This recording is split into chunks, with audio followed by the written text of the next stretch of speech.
Hello and welcome. This is Japan, and this might be a little bit late, but we got the SmackDown review. It's going to come up the same time as the Saturday main event. I just didn't get a chance to record it, so I wanted to still do it. So, yeah, let's just jump into it. We started off the show pretty hot, I guess. Like we've been having Cody, come down there, cut some good promos, having it's just like this feud actually feels really good with KO and Cody Rhodes, and like we're getting there. We're really getting there where it's going to be like a pretty decent feud, and I think the match culminating at Royal Rumble is going to be really good.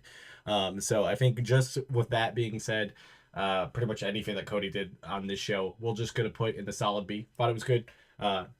Started off hot with that, and then we'll jump into some of the matches because we had a couple backstage things. Honestly, with most of the backstage, it was just kind of like the lead up to the match, so I'm just gonna kind of include it in there because yeah, there was quite a bit on this episode because they were trying. I don't know. It felt like a lot of random stuff, but it kind of I guess worked that way because it got it's building some rivalries and stuff up before WrestleMania. So let's go to the tag team or not championship match. Motor City Machine Guns versus Pretty Deadly. It was just a really solid match. Both of these teams could really cook. The SmackDown tag division is very special. I think they have some pretty good tag teams on there that can actually put good matches on. And if they rotate it well enough with the titles and like the kind of what they're doing, I think it's gonna be a really good division and to get a lot of looks because it's they have quite a few good tag teams in it. I'll put this in A. I think the whole tag division with this included in this, it's just been solid. It was a good match.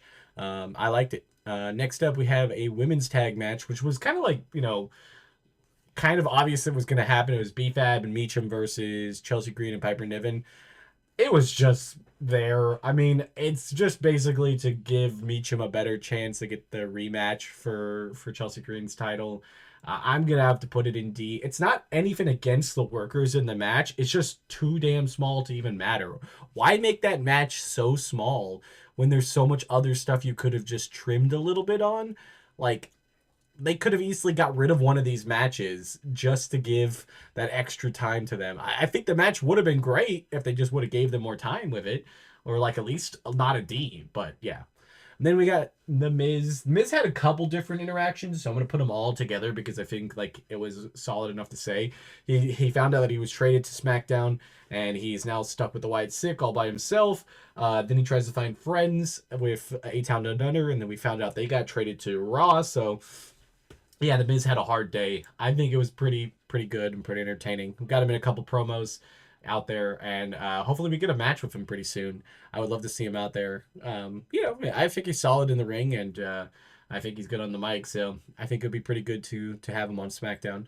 Next up, we had which would come completely felt as a very random match. Now, my caveat to this match is it was the 6 women tag match. It was Candice, Liv, and Nia Jax versus Bianca, Naomi, and Rhea Ripley. Now, the whole point was like Rhea and Tiffany started off like bickering and like, being like, we're the champions and stuff.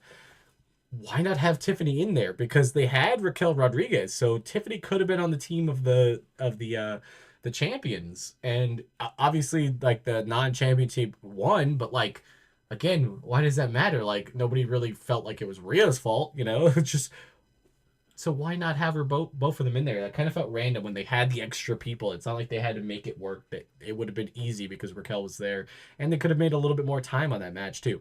I think overall the match was still pretty good. I would love to see more of that. I think Bianca, Naomi, and Rhea Ripley make a good team. So, seeing from those house shows and seeing from this match, it's definitely a cool trio. And then on the other side, I think they did pretty solid too. I put it in A. I liked it. It was a good match, entertaining. Yeah, that's pretty much it. Then we had these matches are actually kind of swapped. We had the Joey Gargano match against Apollo Crews. No pictures online. I mean, it was only 4 minutes, so I guess people probably forgot to snap it. So I just got a picture of Joey Gargano randomly. It feels like from 5 years ago. It was just kind of a squash match. It was just mainly to have that Motor City Machine Guns would cost him the match. It was okay. It had this purpose to it, but I definitely wouldn't put it more than a C. But it's good to see Apollo Crews get some screen time. He's been in the back doing a couple like semi promos, and then this was a good win to have for him. Then we had LA Knight versus Tama Tonga. I thought this was a pretty solid match. I think they were both like limited to their own move sets and stuff, but I'd put it in B. I thought it was a pretty decent match altogether. I would put it in B for sure. Then we had Damian Priest, who now has been traded to SmackDown. I think this is going to be either make or break it for Pierce because not Pierce, Priest, because he's going to be out of the Judgment Day storyline, and now he will actually be able to do legitimate rivalries and do other stuff. And if he can really keep up the good ring work and stuff, I think it's going to be good. And he might be a good contender for the U.S. title against Nakamura at some point. I think that would be a pretty good feud at some point. I would enjoy.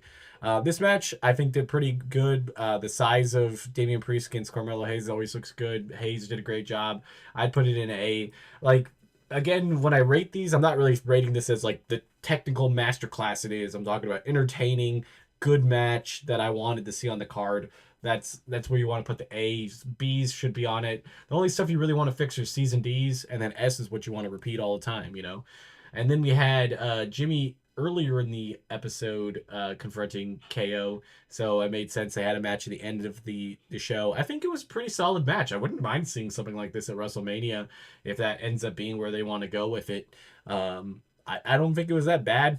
I think overall I put it over towards the A. Match was decent. I'd probably put the match like maybe around like a B of skill, but the story and being the main event I think ended up being pretty solid. And I think overall I'd put the show around like a B plus area. I think it was pretty good.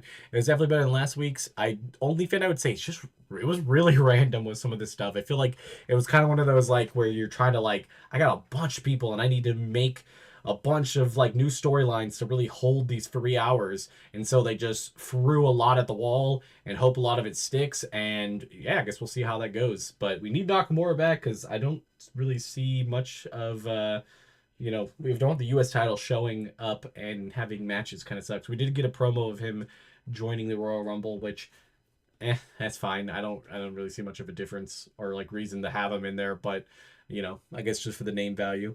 But yeah, I think SmackDown was pretty solid. Tell me what you guys think, and tell me if you guys are liking these reviews, and don't forget to subscribe and all that stuff because we have daily wrestling content. Bye, guys.